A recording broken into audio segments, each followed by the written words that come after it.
time? We met Juelz when he was 16. He was a millionaire by the time he was 18. That's a fact. Yep, going crazy. Going on tour.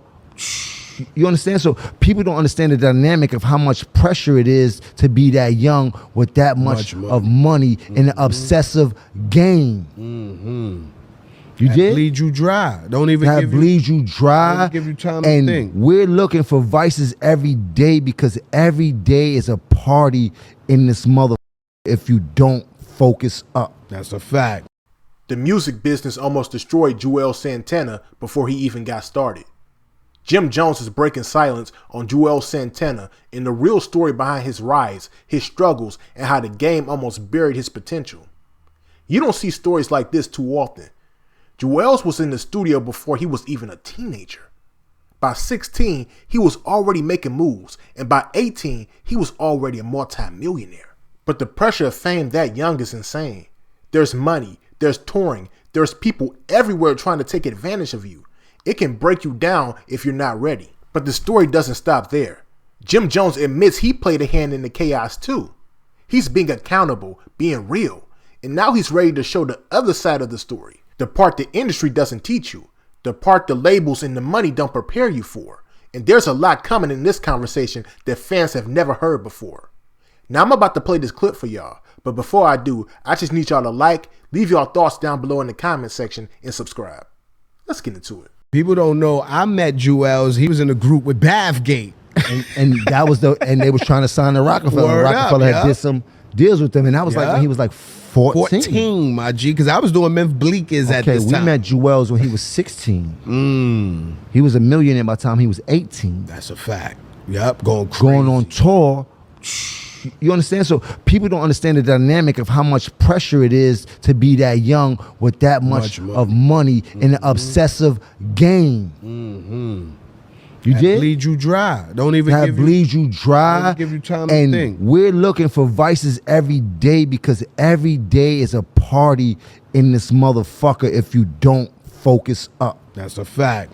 You just partying your life away. So when you start so young and you're so impressionable, by the time you get to an age, well, it's time to focus. It's not as easy as it was. Nah. And if you don't have the right people in your corner guiding you from such a young age, it could be detrimental. And that's why I love Baby Bro, because he always been a warrior. You heard? He's always been a warrior no matter what. He's figured out how to take care of himself. He's been way stronger than I could ever be. That's what's up, And man. through all people see, they don't see that man still take care of his family, still paid them bills. He was locked up and he paid all his bills. I mean, What's up with you seen the niggas? You interview, heard? he's saying like that this, word. You think that shit is easy? To be in Hell federal no. confinement and don't have no records on the radio and you're a platinum artist and you still got to feed your family? You heard? That's what and he's imagine saying, how that really. phone call is when you got to make sure that money is there and you dealing with niggas that be playing with you because they out in the street and freedom and you in there trying to protect your family and feed them. That's They right. don't never tell you about that type of shit that a lot of people got to go through. But for him, he's a fucking champion, bro. Like a super champion. He's been one of the people that people adored, and he's been dealt a curveball. And as much as I would say I have nothing to do with it, I have all to do with it. But I'm being accountable because of how loyal I am to what I was doing.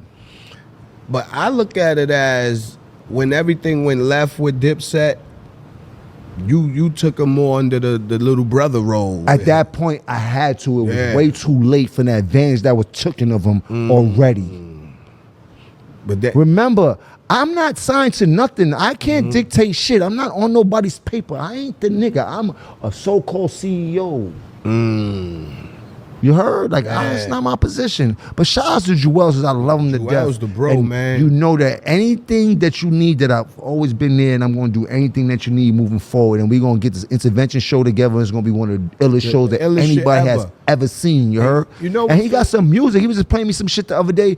I don't know if he got this record with him. I don't even want. I'm not gonna ruin it for him. I'm not gonna ruin it for him. But boy, he got some shit that's going on right now, present day, that he gonna fuck niggas up with. Word, man. Like even through our feud, right? Like Santana used to be in the studio with us in Brielle with Bathgate, hard. Like he used to be around all the time. Like And one thing I always respected Santana, like even when we had our drama, if you ever really pay attention, Santana never said my name. He didn't.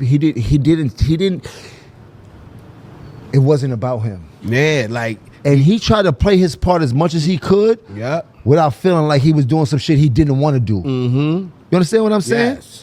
Because and I always respected him for he that. had relationships with you Nick, and yeah. these people before he had relationships with us. And he definitely You heard? And he showed always love, used to say always that been and shit like solid. that. You dig? And then it is so crazy how in my heart Santana could have been just as influential as Jay. And I always say that. He's always been my favorite rapper, and I think that if we'd have got it in the right way and had to and I say that all the time. And this is why I'd be like, it's a lot for me also. But we're going to sit down and have a talk too for the people, and it's going to be the most illest conversations that anybody has heard in this whole hip-hop culture. That's right, because you know him better It's going than to be anybody. bone-chilling to see a multi-platinum artist go through his history of how this game can take you up and take you down. Like, he got a cold story, bro. One of the youngest artists at in the biggest artists. You dig? Like, they don't talk about these child prodigies that get handled the way they get handled and shit like that. And it's hard, but I'm willing to show my half of it. Yeah. Because I ain't innocent. I played a hand in it. You heard? Because of what we were doing. You was chasing the You win, heard? man. It's a business. But it That's was a right. business of how they teach us how to do business. Yo, this game is crooked, I wouldn't bro. fault this on Cam.